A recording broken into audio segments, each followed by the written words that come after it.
What's up, guys? So today we're going to talk about the results of the Zippo gasket testing.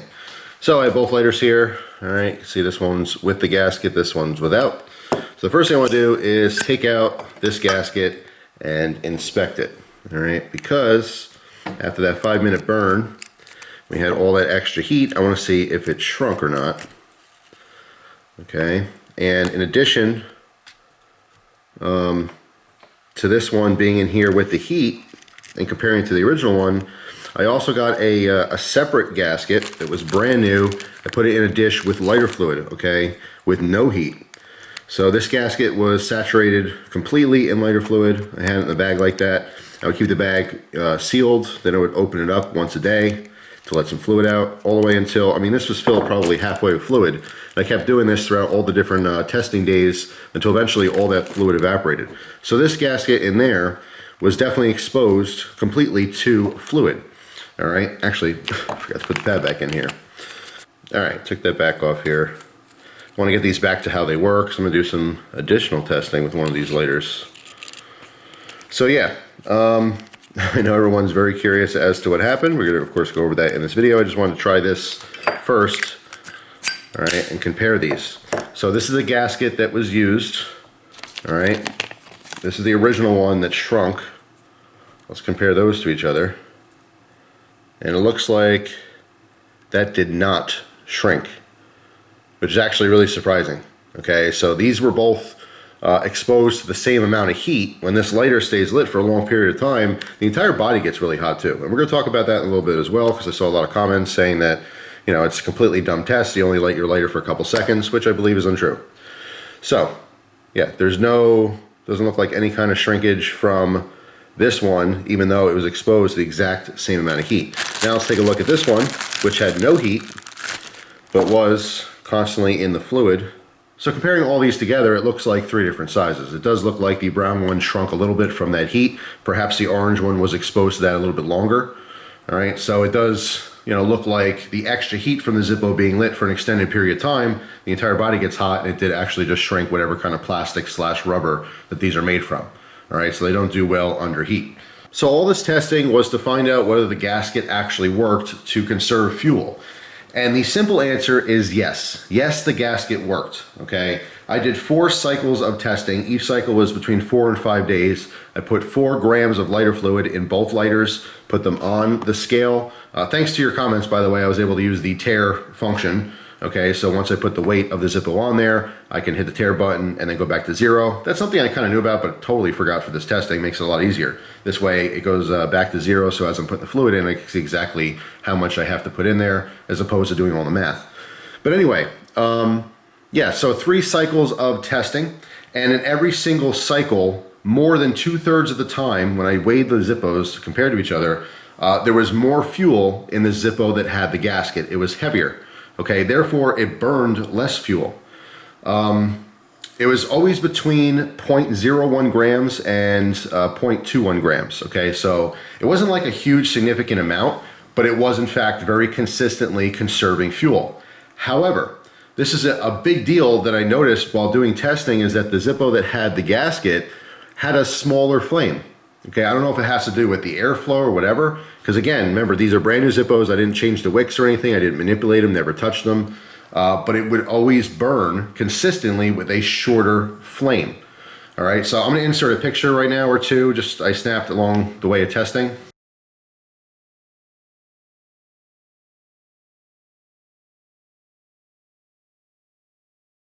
So looking at those pictures there, you can see that the Zippo that had the gasket was consistently burning with a shorter, slower flame.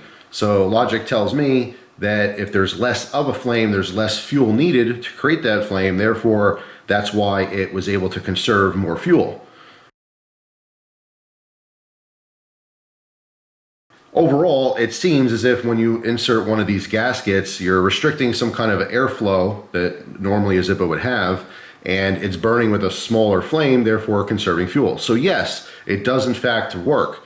However, this is something that's also really interesting, is all 3 times I tested this, even though there was more fuel left over in the Zippo with the gasket, it would not strike. Okay, so in lighting it, I know there's fuel in there, but it would not strike.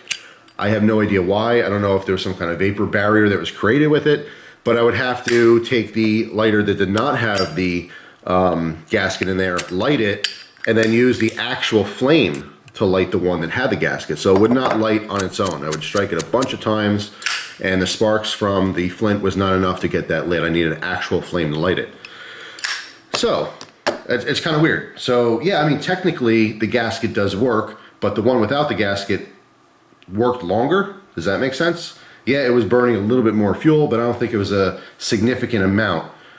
So overall, yes, it works. No, I wouldn't recommend it. It's one of those things where I think it's unnecessary. I will tell you 110%, it makes refilling a lot harder. Okay, yeah, it's really cool. It has this little port here. If you didn't see the other videos, it's nice that it has this little, door, I guess. And then of course it gives you still access to the inside so you can, put fuel in there. I think the coolest thing about it is that it holds the extra flint. But as we know, plenty of people already put extra flints underneath the regular pad. So yeah, I mean, filling them was incredibly difficult because it's a small hole, because you can't get a visual in there to see how much fuel is actually being, put in. Testing is one thing because I'm measuring it. So I know how much is going in there, but you guys are not measuring your fuel when you're putting your Zippo. You're just squirting it in there until you see that it's full. Now, when you have a regular Zippo without the, insert, you lift up the pad, all right, and you can get a visual. As you're squirting fuel in there, you can see how saturated that is. Whereas the one with the gasket in there, you open the trap door and you have to kind of drip it in a little bit and you have to wait for it to absorb. Drip a little bit, wait for it to absorb. But again, without a scale or something, it's very easy to overfill it. Okay, I'll put it that way. So these gaskets are really cool. It's a very much a novelty thing, and I think they're awesome, but I really don't think that the fuel that it's conserving is significant enough to justify getting one. Now, we did want to touch upon the comments about leaving the lighter lit too long. By design, a Zippo lighter can be lit and then placed down somewhere. It's a hands-free lighter. You're going to still generate a flame without holding or touching the lighter. Unlike other designs, like let's say a Bic lighter or something, where once you strike it, you have to hold down that gas button. That's releasing gas. When you let go, the flame goes out. You can't just light a Bic and place it down unless you rig it somehow with that button being constantly held down. So something like a Bic lighter, yeah, you have to hold it the entire time. So you're much less likely to leave it lit for 5 minutes. I don't know anyone who's had a Bic lit for 5 minutes. I've never done it. However, something like a Zippo that's hands-free, there's a lot of reasons why you might want to light it and put it down. Personally, I could tell you something that I do occasionally when I'm playing around with paracord projects.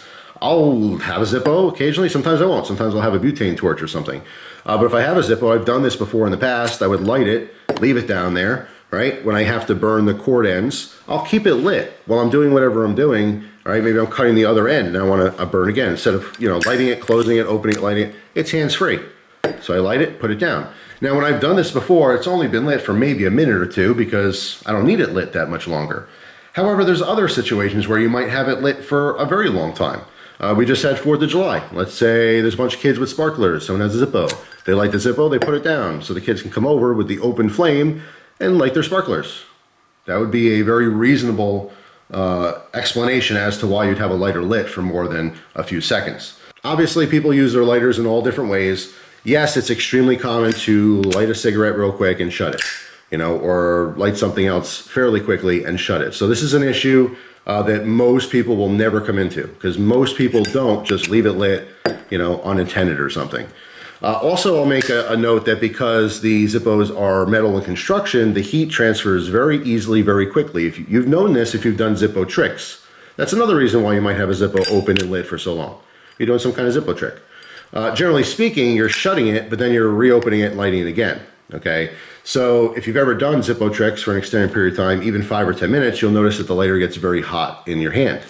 So if I were to just open this and light it and hold it for 5 minutes, after like the 2-minute mark, it would be too uncomfortable to physically hold anymore, all right? So if you're holding the lighter, this is never gonna be an issue ever because it's gonna get too hot before it ever, starts burning and vapors being pulled all these different ways, okay? Because that's what I believe what's happening is it's heating up so much that it's pulling up these, the fuel vapors, and it's coming out every single crack it possibly can and generates this really big oversized flame, okay, which obviously looks dangerous. So I'm actually going to do a separate test, and I'm going to get a bunch of different lighter designs that are all hands-free, where you can just light it and put it down. And we're going to see how long they can go. You know, I'm going to leave it lit until something happens. Either the fuel's going to run out or the lighter's going to break. Okay, so we're going to see if, because I said it was a design flaw, you know, in one of the videos, and I do believe it's a design flaw. Not because it's something that's common, it's extremely rare you would ever have to do that, but it's not like, you know, Zippo says there's limitations to the lighter. You know, they don't ever state anywhere, ever, that you can't have it lit for 5 minutes. But clearly, if you do, it becomes a danger and a problem. So that's pretty much it, guys. I mean, you know, the testing shows that they do literally work. They do conserve fuel. I believe it's because it's burning with a much smaller flame. I think that's why you're conserving that fuel. But by putting a gasket on there, you are changing the design and the airflow of the lighter and everything else. There's that weird phenomenon that's happening where even though there's more fuel left with the gasket, it just won't self-ignite. I don't know if there's vapors building up and it's too much gas, you know, so that it's not lighting for that reason. Couldn't tell you. It's like gasoline, right? You can put a flame to liquid gasoline and nothing happens. But if you light the vapors of gasoline, obviously it's very flammable. So who knows? I'm sure someone can scientifically explain it down below, someone who's smarter than I. But from testing, yeah, I just wouldn't use it. Even though there was less fuel in the regular Zippo design, it's still lit on its own. So that's all I care about, you know. So technically, the one without the gasket lasted longer, even though the one with the gasket conserved more fuel. So take it for what it's worth. There's the testing results. So what I'm going to do is I'm going to take the insert out of here. I'm going to put it in this, which I already did a video on. All right, and I'll fill it back up and start some testing on this, and we'll talk about this in the future as well. But with the other lighter, as I mentioned, I'm going to do a video where I'm going to fill up a bunch of different lighters, and I'm going to light them and leave them. I'm going to have them all lined up, lit, you know, and we're going to see what happens after they burn for 5 minutes, maybe 10 minutes. We'll see how long they last. We'll see if they break, or if they don't break, or if they just run until the fuel runs out. Who knows? We're going to find out in the future. But for now, thanks for watching. Hope you have a wonderful day, and I will see you tomorrow with a brand new video. Take care.